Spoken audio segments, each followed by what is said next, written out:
Hello friends, class 12th IP में अब हम लोग डिस्कस करने वाले हैं अपने चैप्टर नंबर 10 यानी कि दोस्तों इंटरनेट एंड वेब के 50 एमसीक्यू को लेकर के। दोस्तों यहाँ पर मैं जो 50 एमसीक्यू आप लोगों के लिए लेकर के आया हूँ, ये ओवरऑल पूरे के पूरे चैप्टर को मैंने कवर कर लिया है। इस चैप्टर से रिलेटेड जो भी टॉपिक्स है दोस्तों, उसके एमसीक्यूज यहाँ पर मैंने क्रिएट कर दिए ताकि आप अपने बोर्ड के एग्जाम्स में जो आपके पास एमसीक्यू है या जो शॉर्ट क्वेश्चन है उनको आप अच्छे से कर पाए। तो दोस्तों यहाँ पर स्टार्ट कर लेते हैं हम लोग। यहाँ पर सबसे जो फर्स्ट क्वेश्चन आपके पास है वो है दोस्तों, what does the internet refers to. Internet जो है उसका आखिर क्या अपने पास कोई मीनिंग है? तो दोस्तों इंटरनेट का मतलब होता है कि जो आपके पास अलग अलग टाइप के नेटवर्क्स होते हैं, ठीक है, यानी कि जो आपके पास हो सकता है कोई लोकल एरिया नेटवर्क हो या फिर वो आपके पास वाइड एरिया नेटवर्क हो या दोस्तों मेट्रोपॉलिटन एरिया नेटवर्क हो। तो ये ऐसे बहुत सारे नेटवर्क पूरी दुनिया भर के अंदर हो सकते हैं और उनको जब हम आपस में कनेक्ट करते हैं, उनकी आपस में जब लिंकिंग करते हैं, तो वो अपने पास इंटरनेट बनता है, यानी कि इंटरकनेक्टेड नेटवर्क। तो यहाँ पर जो अगर हम लोग देखें तो ऑप्शंस आपके पास है, अ कलेक्शन ऑफ वेब पेजेस। दोस्तों वेब पेजेस के कलेक्शन को हम लोग वेबसाइट बोलते हैं, ठीक है। तो हो सकता है इसी क्वेश्चन को थोड़ा घुमा करके आपसे पूछ ले। सपोज कि आपसे क्वेश्चन पूछा जा सकता है कि व्हाट इज द वेबसाइट। तो वेबसाइट क्या है दोस्तों आपके पास? A collection of web pages. दूसरा आपके पास ऑप्शन है, a global network of interconnected computer. तो यही है आपके पास आंसर ही, कि जो ग्लोबल नेटवर्क है, दुनिया भर में जितने भी आपके पास इंटरकनेक्टेड कंप्यूटर्स हैं, उन सभी का जो नेटवर्क है वो आपके पास इंटरनेट कहलाता है। उसके बाद है टाइप ऑफ नेटवर्क टोपोलॉजी। दोस्तों नेटवर्क टोपोलॉजी अलग अलग टाइप की आपके पास में होती है। जैसे आपके पास एक टोपोलॉजी होती है बस, एक टोपोलॉजी होती है रिंग, एक टोपोलॉजी आपके पास होती है स्टार। ऐसे ही दोस्तों आपके पास में मैश टोपोलॉजी, या आपके पास में ट्री टोपोलॉजी, या फिर दोस्तों आपके पास में हाइब्रिड टोपोलॉजी, ठीक है, या फिर आपके पास ऐसी कोई और भी टोपोलॉजी हो सकती है। ऑलमोस्ट मैंने सभी को कवर कर लिया है, ठीक है। तो यहाँ पर आपके पास ये भी नहीं है। और नेक्स्ट है प्रोटोकॉल फॉर डेटा ट्रांसफर। तो डेटा ट्रांसफर के लिए हम लोग जो प्रोटोकॉल यूज करते हैं उसका नाम होता है फाइल ट्रांसफर प्रोटोकॉल। बेसिकली हम लोग कोई फाइल को अगर ट्रांसफर कर रहे हैं तो हम लोग क्या यूज करते हैं यहाँ पर? एफटीपी। कुल मिलाकर के दोस्तों आपको यहाँ पर ये देखना है कि ये इसका आंसर है, ठीक है। इसी टाइप से अगर हम लोग नेक्स्ट क्वेश्चन देखेंगे, which protocol led to the creation of the internet. Internet बनाने के लिए हम लोग यहाँ पर, ठीक है, विच प्रोजेक्ट जो है वो कौन सा प्रोजेक्ट यहाँ पर यूज किया गया था। तो हम लोग देखेंगे दोस्तों यहाँ पर अलग अलग टाइप के आपके पास प्रोजेक्ट्स बने थे। एक प्रोजेक्ट था जिसका नाम था आरपा, ARPA, यानी कि एडवांस रिसर्च प्रोजेक्ट एजेंसी। और इसके बाद क्योंकि इसने नेटवर्क बनाया तो इसका नाम था आरपानेट। इसी तरीके से दोस्तों इसके बाद एक और नेटवर्क बना था जिसका नाम था यहाँ पर, ठीक है, जिसको बनाया था यहाँ पर नेशनल साइंस फाउंडेशन ने, तो NSF नेट भी एक बना था। और उसके बाद यहाँ बन चुका था इंटरनेट, ठीक है। तो सबसे पहले जो प्रोजेक्ट बना था उस प्रोजेक्ट का नाम था ARPANET। तो which project led to creation of the internet? तो वो है आपके पास में ARPANET, ठीक है। सन एक कंपनी है दोस्तों, NSF नेट ARPANET के बाद बना है और उसके बाद बना है WWW। तो ये आपके पास क्या एक टाइप का स्टैंडर्ड है जिसके थ्रू हम लोग इंटरनेट या नेटवर्क को क्रिएट करते हैं। बेसिकली नेटवर्क में और इंटरनेट में जब कोई वेबसाइट्स को आप एक्सेस करते हैं तो उसके लिए आपने देखा होगा WWW का हम लोग यूज लेते हैं। नेक्स्ट आपके पास आता है, हु इन्वेंटेड द WWW। तो दोस्तों WWW यानी कि वर्ल्ड वाइड वेब को जिन्होंने बनाया है उनका नाम है टिम बर्नर्स-ली। उन्होंने न सिर्फ WWW बनाया है, जबकि अगर हम बात करें तो HTML को बनाया है। HTML के थ्रू हम लोग क्या बना सकते हैं? वेबसाइट। तो हम लोग कह सकते हैं HTML को भी किसने बनाया? Tim Berners-Lee. अगर हम बात करें HTML के थ्रू क्या बनेगा दोस्तों? वेबसाइट्स बनेगी या वेब पेजेस बनेंगे। तो फर्स्ट वेब पेज भी किसने बनाया? टिम बर्नर्स-ली ने। अब वेब पेज को बनाने के बाद उन्होंने सर्वर पे डाला होगा, ठीक है। तो सर्वर यानी कि जो कौन सा सर्वर जहाँ पर वेबसाइट रखी हुई है, तो फर्स्ट वेब सर्वर भी किसने बनाया दोस्तों? टिम बर्नर्स-ली ने। तो ये एक बहुत इंपॉर्टेंट पर्सन थे जिन्होंने आज के टाइम पर अगर हम बात करें इंटरनेट से रिलेटेड सबसे बड़ा जो डेवलपमेंट है वो इनकी वजह से हुआ है, ठीक है। इसके बाद अगर देखें तो बिल गेट्स जो कि माइक्रोसॉफ्ट कंपनी जो जिनकी है, उसके बाद है स्टीव जॉब्स, और ऐसे ही आपके पास लैरी पेज नाम के अलग-अलग लोग हैं। तो आपके पास आंसर क्या है? Tim Berners-Lee. उसके बाद ही दोस्तों WWW जो है उसकी फुल फॉर्म क्या है? ये क्वेश्चन आपके पास एग्जाम में आता है, कई बार आया हुआ है दोस्तों। रिपीटेड क्वेश्चन आपके पास है। WWW का मतलब होता है दोस्तों वर्ल्ड वाइड वेब, ठीक है। इस चीज को याद रखिएगा, क्या है? World wide web. नेक्स्ट है, which of the following internet service is use to instant messaging. ठीक है, इंस्टेंट मैसेजिंग के लिए हम इनमें से कौन सी सर्विस यूज लेते हैं? इंस्टेंट मैसेजिंग का मतलब होता है मैंने मैसेज किया, सामने वाला ने हाथों हाथ वापस मुझे रिप्लाई किया, इसको अपन कहते हैं चैटिंग करना, ठीक है।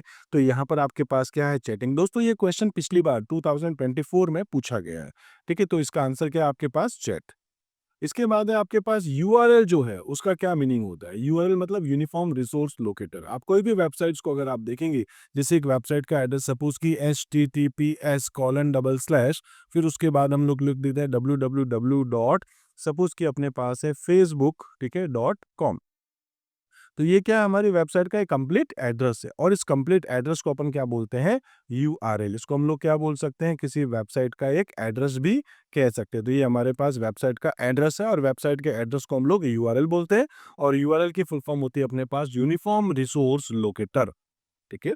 नेक्स्ट है आपके पास which protocol is used for transferring web pages को ट्रांसफर करने के लिए।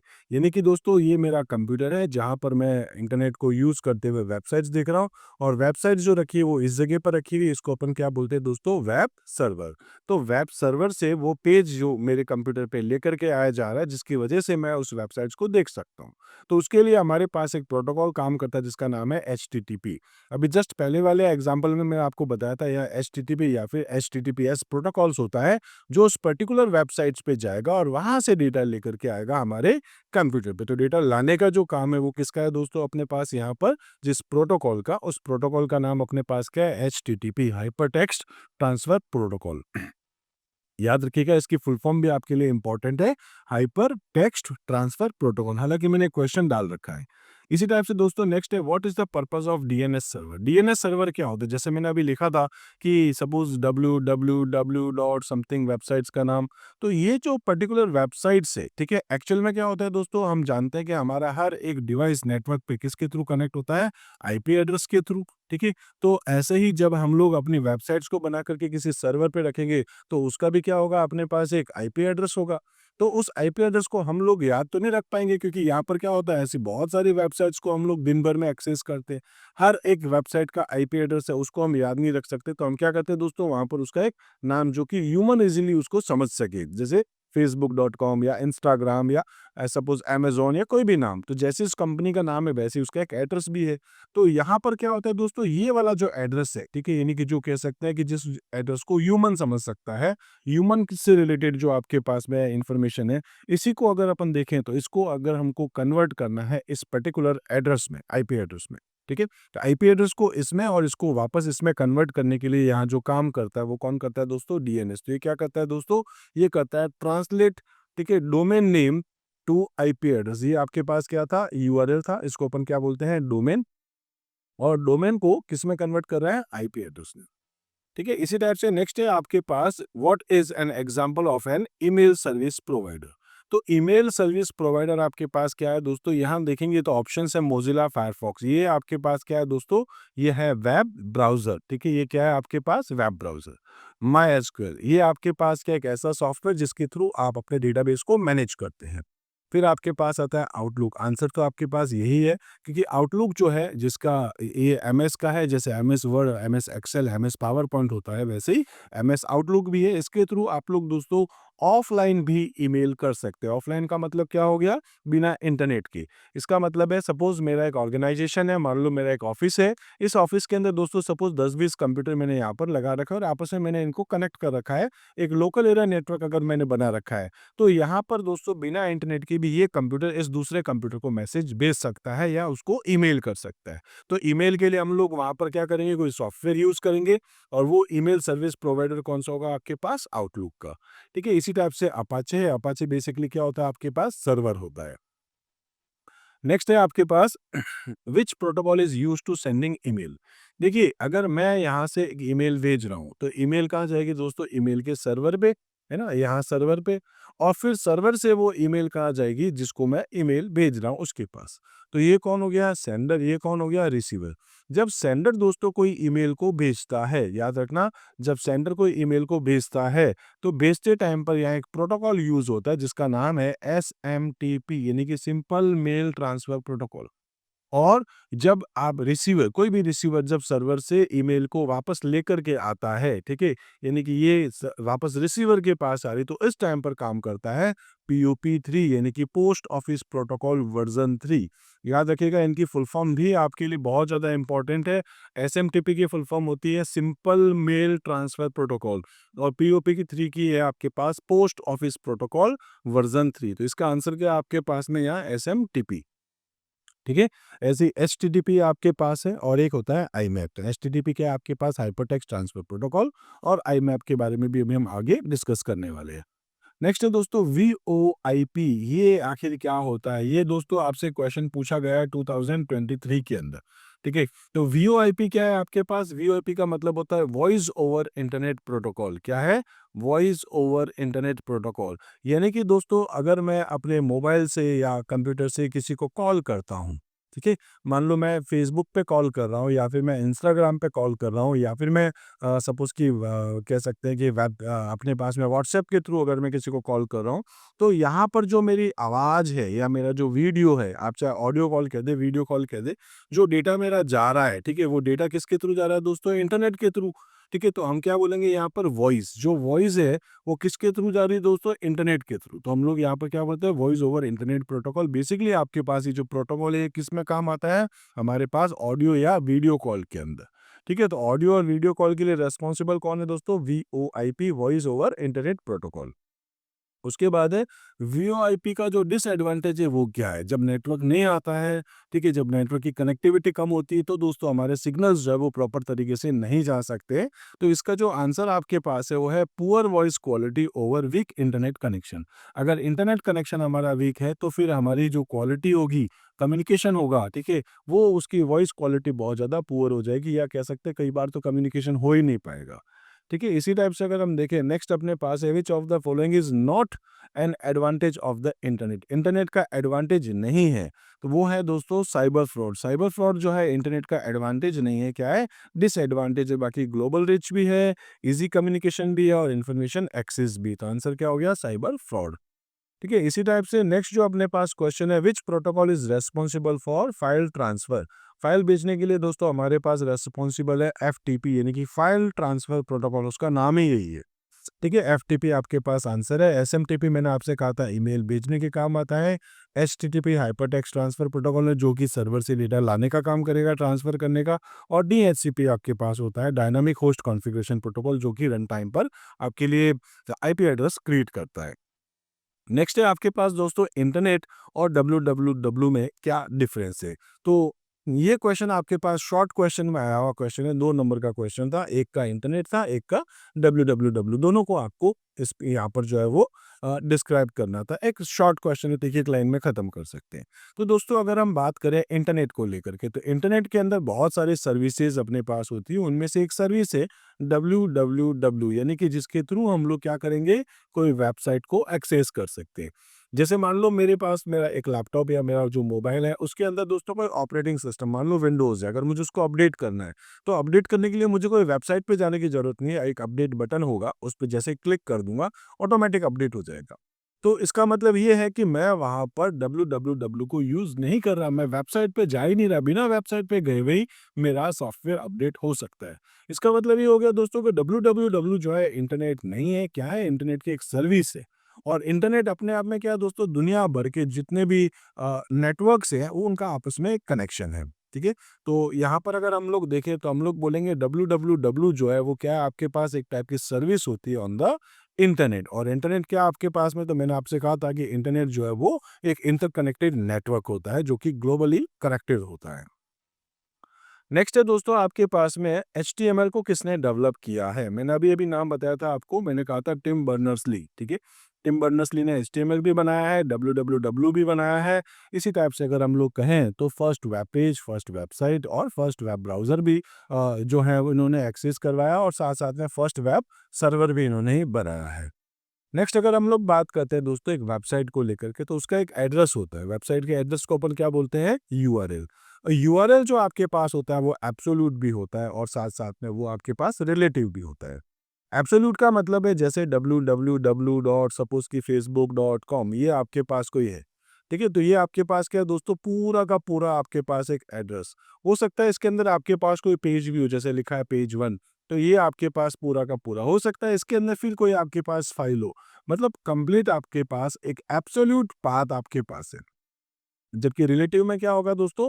रिलेटिव में केवल ये लास्ट वाला ही आपके पास होगा। मान लो आपके पास कोई एक फ़ोल्डर है, ठीक है? इस फ़ोल्डर के अंदर मान लो एक और फ़ोल्डर है और इसमें आपने सपोज़ कोई फ़ाइल्स डाल रखी है। तो अगर मैं यहाँ पर बात कर रहा हूँ इस पर्टिकुलर फाइल को लेकर के, तो ये फाइल इसी फ़ोल्डर के अंदर है। कहने का मतलब क्या हो गया कि एब्सोल्यूट जो है और रिलेटिव जो है वो क्या होता है, एब्सोल्यूट का मतलब होता है आपके पास पूरा का पूरा एक फुल आपके पास पाथ होता है, जबकि यहाँ अगर हम बात करें रिलेटिव को लेकर के, तो रिलेटिव का मतलब है कि इसके अंदर आपके पास ये पेजेज़ है, तो उसमें कंप्लीट पाथ नहीं होता है, ठीक है? तो इसमें आपके पास क्या है, व्हाट इज़ एन एब्सोल्यूट? तो इसका है आपके पास full address including the protocol and path, यानी कि एचटीटीपी या https: www ये करके फुल पाथ आपके पास यहाँ होता है। उसके बाद है which protocol is use to secure communication. Secure communication के लिए हम लोग यहाँ पर जो यूज करते हैं दोस्तों वो है HTTPS, ठीक है, hyper text transfer protocol secure. Next है आपके पास टीसीपी आईपी की फुल फॉर्म क्या होती है, तो इसकी होती है दोस्तों transmission control protocol internet protocol. तो इसमें आपके पास ये रहा transmission control protocol slash internet protocol. Basically ये प्रोटोकॉल्स होते हैं जिसके थ्रू हम लोग इंटरनेट के यूज करते हुए कम्युनिकेशन कर सकते हैं। इसी टाइप से दोस्तों नेक्स्ट आपके पास है कुकीज़। कुकीज़ क्या काम करता है? तो दोस्तों जो वेब ब्राउज़र अपने पास होता है, उसमें हमारा डेटा स्टोर होता है। वेबसाइट्स को जब आप एक्सेस करते हैं तो उसका शायद अगर हम कहें तो उसका पासवर्ड हो गया या और भी जो दूसरी इन्फॉर्मेशन है जैसे यूज़र नेम हो गया, पासवर्ड हो गया। हमारी पर्सनल इन्फॉर्मेशन भी हम रखते हैं। कई बार कोई फॉर्म फिल करते हैं तो उसमें हमारा फ़ोन नंबर, हमारा एड्रेस, हमारा नाम वो पहले से ही आ चुका होता है। वो कैसे आता है? क्योंकि हमारा वो डेटा कहाँ पड़ा है? किसी उस वेब ब्राउज़र की कुकीज़ में। तो कुकीज़ क्या होता है आपके पास? Track user behaviour on the website. उस वेबसाइट्स पे आप जाकर के आप क्या कुछ कर रहे हैं, क्या इन्फॉर्मेशन डाल रहे हैं, वो सारी की सारी अगर अपन कहें तो वो सब क्या है आपके पास एक टाइप से कुकीज़ में जाकर के स्टोर होता है। कुकीज़ पे एक क्वेश्चन पहले भी आया हुआ है। कुकीज़ आपके पास होती है दोस्तों एक स्मॉल फाइल, ठीक है? एक स्मॉल फाइल है जिसके अंदर हम हमारे कुछ इन्फॉर्मेशंस को स्टोर कर सकते हैं। वेब ब्राउज़र के अंदर ये होती है। उसके बाद दोस्तों वेब सर्वर आपके पास क्या होता है? वेब सर्वर मतलब वो पर्टिकुलर कंप्यूटर जहाँ पर हम हमारे वेबसाइट्स को स्टोर करते हैं। तो कह सकते हैं हम यहाँ पर कि a computer system that stores and deliver web content. Web content जहाँ हम लोग रखते हैं, ठीक है, जिस कंप्यूटर पे स्टोर करते हैं उस कंप्यूटर को हम लोग क्या बोल सकते हैं यहाँ पर? Web server. उसके बाद है दोस्तों आईमैप। आईमैप की फुल फॉर्म क्या आपके पास है? तो उसकी आपके पास फुल फॉर्म है दोस्तों इंटरनेट मैसेज एक्सेस प्रोटोकॉल। ठीक है, ये भी आपके पास जो है ईमेल से रिलेटेड ही है। उसके बाद आपके पास होता है which part of an email address, ठीक है, क्या है? Email address comes before at the rate symbol. ठीक है, तो बिफोर आपके पास है, एट द रेट से पहले आप लगा रहे हैं। जैसे किसी का नाम है XYZ एट द रेट, मैं लिख देता हूँ gmail.com। तो उसमें ये बोल रहा है XYZ क्या है आपके पास में? XYZ क्या है दोस्तों? आपके पास यूजर नेम, ठीक है, और बाद वाला आपके पास क्या है? तो ये आपके पास हो जाएगा डोमेन नेम। इसी तरीके से अगर हम देखें नेक्स्ट क्वेश्चन है what is the primary function of a proxy server. Proxy server का मतलब क्या हो जाता है? जैसे अगर मैं मान लो फेसबुक को एक्सेस कर रहा हूँ, ठीक है, तो मैं डायरेक्ट फेसबुक को एक्सेस नहीं कर सकता। उसके बीच में एक और आपके पास सर्वर होता है। हम रिक्वेस्ट करते हैं प्रॉक्सी सर्वर को, प्रॉक्सी जा करके यहाँ से फेसबुक के सर्वर से वो डेटा लेकर के आएगा और वो प्रॉक्सी वापस हमको वही डेटा डिस्प्ले कर देगा। तो ये क्या करता है दोस्तों? इंटरमीडिएटरी करता है, ठीक है, यूजर और इंटरनेट के बीच में या वेब सर्वर के बीच में। तो ये आपके पास आंसर ये रहा to act as an intermediatory, ठीक है, between users and the internet. Next है आपके पास which file format is commonly used for web pages. Web pages के लिए हम लोग क्या बनाते हैं दोस्तों? HTML की फाइल बनाते हैं। HTML एक लैंग्वेज होती है, मतलब प्रोग्रामिंग लैंग्वेज तो नहीं है, लेकिन अगर हम कहें तो हाइपर टेक्स्ट मार्कअप लैंग्वेज होती है जिसमें हम लोग अपने वेबसाइट्स को या वेबसाइट के स्ट्रक्चर को डेवलप करते हैं। नेक्स्ट है आपके पास what is the main advantage of email over traditional mail.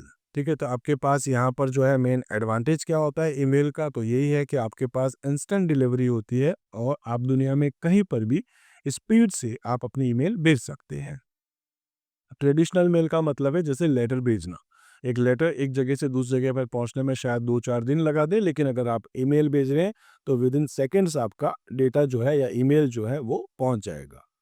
Next है आपके पास which protocol is responsible for यहाँ असाइनिंग आईपी एड्रेस। तो मैंने आपसे कहा था अभी DHCP ये इसके लिए काम करता है, डायनामिक होस्ट कॉन्फ़िगरेशन प्रोटोकॉल। उसके बाद है what is the primary purpose of file server. File server का मतलब क्या होता है? जहां हम अपनी फाइल्स को स्टोर करते हैं। जैसे वेबसाइट्स को रख रहे हैं तो वेब सर्वर हो जाएगा, और हम अपने डॉक्यूमेंट्स को रख रहे हैं तो उसको हम क्या बोलते हैं? फाइल सर्वर बोलते हैं। ठीक है, तो ये आपके पास क्या है? To manage and store files for network access. ताकि जैसे अगर मैं बात करता हूँ एक फाइल सर्वर मान लो, जैसे आपके पास गूगल ड्राइव मान लो, तो आप अपने मोबाइल से भी एक्सेस कर सकते हो, आप अपने लैपटॉप से भी एक्सेस कर सकते हो और कोई दूसरे डिवाइसेस भी है, तो आप अपनी ईमेल के थ्रू उसको एक्सेस कर लेते हो। तो वो एक टाइप का एग्ज़ाम्पल कह सकता हूँ, फाइल सर्वर है जहाँ पर आपकी फाइल्स रखी हुई है। आप कैसे भी उसको एक्सेस कर सकते हो। इसी टाइप से एसएसएल जो है वो क्या प्रोवाइड करता है, व्हाट डज़ एसएसएल प्रोवाइड? तो दोस्तों ये आपके पास जो है वो सिक्योर कम्युनिकेशन आपको प्रोवाइड करा देता है नेटवर्किंग के अंदर, और ये एसएसएल को यूज़ करता है दोस्तों बैकएंड के अंदर, उसका नाम है एचटीटीपीएस है। एचटीटीपीएस एक प्रोटोकॉल है, हाइपरटेक्स्ट ट्रांसफर प्रोटोकॉल, जो कि सिक्योरिटी के लिए यूज़ करता है एसएसएल को। उसके बाद है which protocol is not used for email. तो ईमेल के लिए कौन नहीं काम करता दोस्तों? एचटीटीपी हाइपरटेक्स्ट ट्रांसफर प्रोटोकॉल क्या काम करता है? सर्वर से डेटा ला करके आपके ब्राउजर पे डिस्प्ले करवाता है। उसके बाद है which of the following is an example of popular web browser. ठीक है, तो कौन है आपके पास popular web browser? Safari. Safari के साथ साथ दोस्तों आपके पास गूगल क्रोम हो सकता है, या इंटरनेट एक्सप्लोरर हो सकता है, माइक्रोसॉफ्ट एज हो सकता है, ओपेरा हो सकता है, यूसी हो सकता है, ऐसे बहुत सारे पॉपुलर नाम हो सकते हैं। ठीक है, तो यहाँ मैंने बस सफारी को लिखा है, आप सफारी के अलावा कोई दूसरा नाम भी देख सकते हैं। लेकिन माई एसक्यूएल नहीं होगा, डीएनएस नहीं होगा, एसएमटीपी नहीं होगा, क्योंकि ये माई आपके पास आप यूज़ कर ही चुके हैं, प्रैक्टिकली देख चुके हैं। ये एक ऐसा सॉफ्टवेयर है जिसमें हम लोग अपने डेटाबेस को मैनेज करते हैं। डीएनएस डोमेन नेम सिस्टम है आपके पास, जिसमें हम लोग अपने आईपी एड्रेस को कह सकते हैं एड्रेस में कन्वर्ट करवाते हैं, और एसएमटीपी जो है वो ईमेल भेजने का काम करता है। नेक्स्ट दोस्तों आपके पास प्लगइन्स क्या होते हैं? प्लगइन्स का क्वेश्चन हमेशा आता है, हर बार आता है आपके पास में। प्लगइन्स मतलब जो मेरा वेब ब्राउज़र मान लो गूगल क्रोम है, तो गूगल क्रोम को एक्स्ट्रा कुछ फीचर्स प्रोवाइड करवाने हैं, तो मैं अपने गूगल क्रोम के अंदर कोई एड-इन्स को, या कह सकते हैं आपके पास प्लगइन्स को यूज़ करूँगा, ठीक है? एड-ऑन्स आपने सुना होगा, प्लगइन सुना होगा, एक्सटेंशन सुना होगा, ये सब एक ही चीज़ है जिसको वजह से मेरा ब्राउज़र जो है अब थोड़े ज़्यादा काम कर सकता है। तो इसका आंसर आपके पास है component that adds feature to web browser. Web feature में कुछ नए कंपोनेंट ऐड करने का काम करता है। फिर है दोस्तों यहाँ पर विच elements of URL specify the protocols. तो आपके पास यहाँ पर जो यूआरएल होता है उसमें जो प्रोटोकॉल्स आपके पास होते हैं वो कौन सा है? तो देखिए दोस्तों, एचटीटीपी या एचटीटीपीएस कोलन डबल स्लैश, उसके बाद आप लिखते हैं www करके ये पूरा। तो दोस्तों इसके अंदर जो प्रोटोकॉल्स है आपके पास में, ठीक है, तो ये बोल रहा है विच एलिमेंट्स, कौन सा एलिमेंट है दोस्तों? ये वाला है, ठीक है, प्रोटोकॉल जो बताता है कि ये एक टाइप का प्रोटोकॉल है। तो बेसिकली आपके पास आंसर क्या है? प्रोटोकॉल जो एचटीटीपीएस को रिप्रेजेंट करता है। उसके बाद है एचटीटीपी की फुल फॉर्म क्या है? तो हाइपरटेक्स्ट ट्रांसफर प्रोटोकॉल, ठीक है, और एचटीटीपीएस की क्या है? Hypertext transfer protocol secure. उसके बाद है व्हाट इज अ, देखिए यहाँ परसिस्टेंट कुकीज़ क्या आपके पास होती है? तो कह सकते हैं जैसे कि कई बार ऐसा होता है, आपने देखा होगा, हम लोग जो है वो व्हाट्सएप को लॉगिन करते हैं, आपने किया होगा, ठीक है, अपने ब्राउज़र के अंदर। तो उस टाइम पर एक आपके पास जो है एक सेशन क्रिएट हो जाता है। कुछ सेशन ऐसे होते हैं जो एक पर्टिकुलर डेट पे खत्म होते हैं, एक पर्टिकुलर टाइम में खत्म होते हैं, और कुछ होते हैं जो आपको खुद मैनुअली खत्म करना पड़ता है, एंड करना पड़ता है। जैसे एक बार आपने फेसबुक लॉगिन किया, उस टाइम पे क्या होगा, एक सेशन क्रिएट हो जाएगा आपके ब्राउज़र में। अब आप उसको कभी भी चला सकते हो। आप कई बार गए होंगे एटीएम, अगर आप गए होंगे तो जैसे ही आपने एटीएम में अपना एटीएम कार्ड डाला, और कई बार क्या होता है, बहुत स्लो प्रोसेस करवा रहे होते हैं, तो उस टाइम पे लिखा आता है, आपने देखा होगा, सेशन एक्सपायर्ड। इसका मतलब है कि उसके अंदर फिक्स है कि आपको 1 मिनट में या 2 मिनट के अंदर ये प्रोसेस कंप्लीट कर लेना है, अगर नहीं करेंगे तो सेशन एक्सपायर हो जाएगा। तो यहाँ पर अगर हम लोग देखें सेशन क्या था आपके पास में, ठीक है, और यहाँ पर जो है परसिस्टेंट कुकीज़, यहाँ पर जो पूछा जा रहा है कुकीज़ को लेकर के, तो आपके पास आंसर आ जाएगा cookies that remains on the device until a set expiration date. ठीक है, तो कई बार ऐसा होता है, हम एक ब्राउज़र चला रहे होते हैं, मान लो आपने गूगल क्रोम चलाया है, उसके अंदर आपने कुछ डेटा स्टोर करवा दिया है, और वो डेटा आपके पास कब तक रहेगा? जब तक कि वो एक पर्टिकुलर डेट तक नहीं पहुँच जाए। इस डेट पे जाने के बाद हो सकता है वो डेटा आपका डिलीट भी हो जाए, तो उसको अपन क्या बोल देंगे? यहाँ परसिस्टेंट कुकीज़। उसके बाद है आपके पास चैटिंग का मतलब क्या होता है? तो दोस्तों चैटिंग का मतलब होता है real time text communication over the internet. Internet पर आप जब टेक्स्ट भेज रहे हैं किसी को, उसको अपन क्या बोलते हैं? चैटिंग करना। उसके बाद है not a type of URL. URL का टाइप नहीं है, एक होता है दोस्तों रिलेटिव यूआरएल, ये भी होता है, एब्सोल्यूट यूआरएल, ये भी आपके पास होता है। एक आपके पास होता है दोस्तों डायनामिक यूआरएल, ये भी होता है। डायनामिक यूआरएल का मतलब क्या हो गया, मान लो मेरे पास एक फ़ोटो है, ठीक है? मैंने अपने स्कूल की वेबसाइट पे एक गैलरी में एक इमेज डाली। तो दोस्तों जैसे मान लो मेरे पास जो भी नाम है स्लैश करके मान लो यहाँ 1 नाम से या फिर 2 नाम से या 3 नाम से या 4 नाम से या 5 नाम से ऐसे पेजेज़ आते जाएँगे जितनी मैं उसमें गैलरी इमेजेस डालता जाऊँगा। आप जिस इमेज पे क्लिक करेंगे वो आपके पास फुल स्क्रीन में होकर के आपको इमेज डिस्प्ले कर देगा। तो ये जो नाम आप देख रहे हैं ये कब बनते जाएँगे, जब मैं उसमें कंटेंट डालता जाऊँगा। जैसे मान लो पोस्ट डाल दी मैंने, कोई ब्लॉग कर दिया, ठीक है? तो ब्लॉग डालने पर क्या होगा, आपके पास एक टाइप से डायनामिक यूआरएल आपका क्रिएट होता जाएगा। जैसे-जैसे आप ब्लॉग्स डालते जाएँगे उस टाइम पर उसके वैसे-वैसे आपके पास यूआरएल क्रिएट होते जाएँगे। उसको अपन क्या बोलते हैं, डायनामिक यूआरएल। और रिलेटिव एब्सोल्यूट का मतलब होता है कि इसका मतलब मैंने आपसे भी कहा था फुल, और इसका मतलब होता है उस पर्टिकुलर फ़ोल्डर के अंदर आपके पास कोई आपका आगे का कंटेंट है। तो ये तीनों आपके पास होते हैं दोस्तों, क्या नहीं होता, सिक्योर यूआरएल नहीं होता है। नेक्स्ट है आपके पास what is the role of database server. Database server का मेन काम क्या है, जहाँ पर हम लोग अपने डेटाबेस को स्टोर करते हैं, ठीक है? तो ये क्या काम करता है, to manage and provide access to the database. ऐसे ही आपके पास फाइल सर्वर भी आया था अभी क्वेश्चन, जहाँ फाइल्स को हम एक्सेस कर सकते हैं, मैनेज कर सकते हैं। Next difference between spam and junk mail, इसके बीच में आपके पास क्या कुछ डिफरेंस होता है। तो दोस्तों स्पैम जो है वो अनसॉलिसिटेड आपके पास होता है, जबकि जंक ईमेल जो है, ठीक है, इज अ रिलेवेंट आपके पास हो सकता है, ठीक है, ये आपके काम आ सकता है। जंक ईमेल है, बार बार रिपीटेड आपके पास हो सकता है।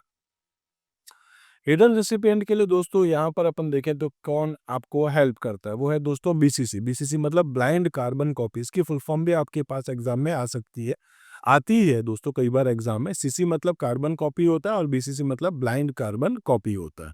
यानी कि मैं अगर किसी को एक ईमेल भेज रहा हूँ, ठीक है, तो ईमेल में मैं अगर टू में जाके लिखूंगा तो एक जने को ईमेल भेज सकता हूँ, एक से ज़्यादा लोगों को भेजना और उनको ये पता चल जाएगा कि और ये किस किस को भेजी, तो दोस्तों मैं सीसी यूज़ कर लूँगा। इसमें मैंने जितने भी लोगों को ईमेल भेजी है सभी को पता चल जाएगा कि मेरे को और किन-किन लोगों को ये ईमेल भेजी है। और अगर दोस्तों मैं बीसीसी को यूज़ करूँगा तो उसमें आपको एक ही दिखेगा, भले ही मैंने उसमें और भी कितने भेज रखे हैं। आपको केवल आपकी ईमेल आईडी दिखेगी और किसी की नहीं दिखेगी। तो इसको क्या बोलते हैं, blind carbon copy. Hidden recipients आपको डिस्प्ले होंगे, ठीक है, which email fields allows for hidden recipient. Next है आपके पास यहाँ what does hyperlink means. Hyperlink का मतलब क्या होता है, एक पेज जिस पे आप क्लिक करके दूसरे पेज पे जा सकते हैं या दूसरी वेबसाइट्स पे जा सकते हैं। तो आपके पास क्या है, अ क्लिकेबल लिंक है कनेक्टिंग वेब रिसोर्सेज। नेक्स्ट है which of the following is an example of instant messaging. इसके लिए आप यहाँ पर क्या यूज कर रहे हैं दोस्तों, सपोज व्हाट्सएप को आप यूज कर रहे हैं। प्राइमरी रोल क्या है आपके पास ARPANET प्रोजेक्ट का, what is the primary role of the ARPANET project. तो इसमें क्या है दोस्तों, to connect computer for research and defence. आपको याद होगा मैंने कहा था एक ARPANET के अंदर क्या था, दो कंप्यूटर्स के बीच में पहली बार एक डेटा कम्युनिकेशन किया गया, डेटा ट्रांसफर किया गया था, ठीक है। और इसका जो प्रोजेक्ट था उसका नाम क्या था, ARPANET प्रोजेक्ट, ठीक है। ARPANET में क्या हुआ, हम एक कंप्यूटर से दूसरे कंप्यूटर पे टेक्स्ट भेजने के लिए पहली बार कोशिश कर रहे थे, और यहाँ पर एक वर्ड भेजा जाना था जिसका नाम था लॉगिन, लेकिन दो कैरेक्टर गए, पहला गया एल, उसके बाद गया ओ, और उसके बाद सिस्टम क्रैश हो गया, ठीक है। तो दो ही कैरेक्टर चाप पाए। नेटवर्क में दोस्तों एक होता है सेंडर, एक होता है रिसीवर, ये भी आपको अच्छे से पता है, ये हम लोग डिस्कस कर चुके थे चैप्टर नंबर 9 में भी। नेक्स्ट है आपके पास वेब पोर्टल क्या होता है। वेब पोर्टल मतलब दोस्तों ऐसी वेबसाइट जिसमें बहुत सारे दूसरी वेबसाइट्स के लिंक भी आपके पास होते हैं। जैसे गवर्नमेंट की जो वेबसाइट्स है बेसिकली वो आपके पास पोर्टल्स होते हैं वेबसाइट्स के। तो किसी भी आपको क्लिक कर करके आप दूसरे अलग-अलग, जैसे सीबीएसई का ही पोर्टल आपने देखा होगा, तो उसमें बहुत सारे सीबीएसई की वेबसाइट्स या उनके जो लिंक्स अवेलेबल होते हैं वो एक ही जगह से आपको मिल सकते हैं। तो उसको अपन क्या बोलते हैं, पोर्टल। पोर्टल क्या हो गया, आपके पास कह सकते हैं a gateway to access various web resources, जहाँ वेबसाइट्स के बहुत सारे जो रिसोर्सेज हैं आप उनको एक ही जगह से एक्सेस कर सकते हैं। नेक्स्ट है दोस्तों बेनिफिट्स ऑफ वीओआईपी। क्या आपके पास इसका वीओआईपी का बेनिफिट है। कभी हमने डिसएडवांटेज भी डिस्कस किया था, ठीक है। जैसे मैंने कहा था कि अगर नेटवर्क पुअर कनेक्शन है तो वहां पर वॉइस की क्वालिटी भी आपके पास पुअर जाएगी। अभी एडवांटेज अगर अपन देखें तो क्या है दोस्तों, ऑलमोस्ट फ्री है और लो कॉस्ट आपके पास कम्युनिकेशन होता है। मतलब अगर मेरे को अपने मोबाइल से किसी को व्हाट्सएप पे कॉल करना है तो बिल्कुल फ्री कॉल कर सकता हूँ, बस इंटरनेट कनेक्शन का चार्ज लगेगा, वो तो ऑलरेडी हम लोगों ने रिचार्ज करवा ही रखा होता है। उसके बाद अगर देखें पीओपी 3 की फुल फॉर्म क्या होती है। पीओपी 3 मतलब पोस्ट ऑफिस प्रोटोकॉल वर्जन 3, ठीक है। तो ये रहा आपके पास पोस्ट ऑफिस प्रोटोकॉल वर्जन 3, ये मैंने आपसे कहा था कि जब आप किसी को ईमेल भेजते हैं, भेजने के लिए काम कौन आता है दोस्तों? एसएमटीपी। कहाँ आएगा ये? वेब सर्वर पे या आपके पास मेल सर्वर पे। और फिर जब उसको कोई रिसीव करता है उस ईमेल को, तो उस टाइम पर काम कौन करता है? POP 3, post office protocol version 3, जो कि रिसीवर के पास ईमेल को लाता है। सेंडर के थ्रू दोस्तों ईमेल भेजने का काम है सिंपल मिनट ट्रांसफर प्रोटोकॉल का, और रिसीवर के पास ईमेल लाने का काम किसका होता है यहाँ पर? पीओपी 3 यानी कि पोस्ट ऑफिस प्रोटोकॉल वर्जन 3 का। नेक्स्ट है आपके पास डायनामिक वेबसाइट स्टिक का example. Which of the following is an example of dynamic website? मैंने कहा था जैसे जैसे आप ब्लॉग्स या पोस्ट डालते हैं, मान लो फेसबुक पे आपने कोई पोस्ट डाल रखा है, आपने कहीं किसी वेबसाइट पे ब्लॉग डाल रखा है, तो उन सभी का एक नंबर होता होगा, ठीक है, यूनिकली, ताकि आप उसको आइडेंटिफाई कर सके। तो वो एग्जाम्पल आपके पास हो जाएगा। तो कह सकते हैं ब्लॉग विद यूजर कमेंट्स। आप ऐसा भी कह सकते हैं किसी की कोई ब्लॉग है, उसके अंदर किसी यूजर ने कमेंट्स डाल रखे हैं, मान लो एक फोटो है, इसमें किसी ने कमेंट डाला, इसमें ही डाला, मान लो आप इस यूट्यूब के वीडियोस पे अगर कोई कमेंट डाल रहे हैं, तो वो हर एक कमेंट आपका जिसके थ्रू हम उसको एक्सेस कर सकते हैं, उसको हम लोग किसके थ्रू देखेंगे? डायनामिक वेबसाइट्स के एग्जाम्पल्स के बेसिस पे, ठीक है। इसी टाइप से दोस्तों नेक्स्ट अपने पास है सेशन कुकीज, जो है उसका मेन पर्पस क्या है? तो कह सकते हैं यहाँ पर to manage user session temporarily, ठीक है। सेशन का मतलब क्या, मैंने आपको अभी कहा भी था कि जब आप कोई वेबसाइट्स को लॉगिन करते हैं तो उस टाइम पर एक सेशन क्रिएट हो जाता है। उस सेशन को मैनेज करने के लिए सेशन कुकीज का काम किया जाता है। इसी टाइप से दोस्तों नेक्स्ट है आपके पास which browser feature allow saved link to quick access. जैसे मैं अपनी वेबसाइट्स में सीबीएसई की वेबसाइट पे अगर काम करना चाहता हूँ, तो सीबीएसई का जो आपके पास लिंक है या सीबीएसई की जो वेबसाइट्स है उसका जो एड्रेस है, उसको मैंने बुकमार्क कर दिया। बुकमार्क करने का मतलब है उस पे जैसे ही क्लिक करूंगा, सीबीएसई की वो पर्टिकुलर वेबसाइट है, वो पर्टिकुलर वेब पेज ओपन हो जाएगा। ऐसे दोस्तों हम लोग को कई बार जो है वो अलग अलग वेबसाइट्स को एक्सेस करना होता है, तो उनके लिए हमने एक लिंक जो है वो क्रिएट कर रखा है अपने ब्राउजर में ही। उस पे क्लिक कर देंगे, सीधे हम वहाँ तक पहुँच जाएँगे, तो उसको अपन क्या बोलते हैं यहाँ पर? बुकमार्क, ठीक है। इसी टाइप से दोस्तों नेक्स्ट और लास्ट क्वेश्चन है which protocol defines how message are formatted and transmitted over the web. तो वेब पेज पे या वेब सर्वर पे जो डेटा आपका ट्रांसफर होता है, ठीक है, तो वो किसके बेसिस पे होता है दोस्तों? वो आपके पास है एचटीटीपी के बेसिस पे, हाइपरटेक्स्ट ट्रांसफर प्रोटोकॉल के बेसिस पे। कुल मिलाकर के दोस्तों हम लोगों ने यहाँ पे 50 क्वेश्चंस को डिस्कस कर लिया। आई होप दोस्तों सारे के सारे क्वेश्चंस आपको अच्छे से समझ में आ गए होंगे। अगर दोस्तों कोई भी आपको डाउट है, अगर आप कुछ कहना चाहते हैं, तो कमेंट सेक्शन में ज़रूर लिखिएगा। वीडियोस पसंद आ रहे तो लाइक ज़रूर कीजिएगा दोस्तों। आपका एक-एक लाइक और आपका एक-एक कमेंट दोस्तों मुझे बहुत ज़्यादा मोटिवेट करेगा। तो मिलते हैं दोस्तों हम लोग अपने अगले वीडियो में एक और नए टॉपिक के साथ। तब तक आप मेरे साथ जुड़े रहिए। Thank you.